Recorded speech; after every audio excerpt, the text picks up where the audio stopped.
Panthers party के senior leader Harshdev Singh का कहना है कि उन्हें 3 अक्टूबर को अपोजिशन की होने वाली मीटिंग में मदऊ किया गया है। उन्होंने कहा कि मैं इस मीटिंग में शिरकत करूंगा। सदर हर्षदेव सिंह ने न्यूज 18 JKLH के साथ खसूसी बातचीत करते हुए कहा कि हाल ही में इलेक्शन कमीशन की जानिब से एक खसूसी बयान जारी किया गया है। जम्मू कश्मीर में इंतखाबात वार्डों की हदबंदी का अमल पहले ही हो चुका है और इसके बाद इलेक्शन कमीशन ने रेजरू या डी रेजरू वार्ड्स का सर्कुलर जारी किया है, लेकिन बीजेपी के दबाव में इलेक्शन कमीशन ने इंतखाबात को मुलतवी करने की कोशिश की। उन्होंने कहा कि हम महसूस करते हैं कि जमहूरियत और जमहूरी हुकूक खतरे में है। हाल ही में जो इलेक्शन कमीशन ने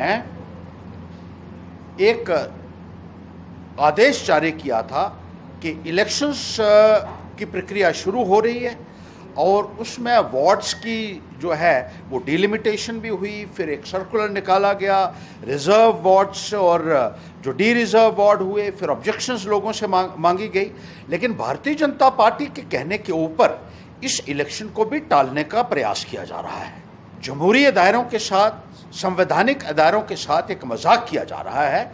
उसी को लेकर एक मीटिंग हमने रखी हुई है 3 तारीख को, जिसमें जो पॉलिटिकल पार्टीज़ हैं अपोजिशन में भारतीय जनता पार्टी के अलावा वो बैठेंगी और आगे के हालात पर चर्चा करेंगी।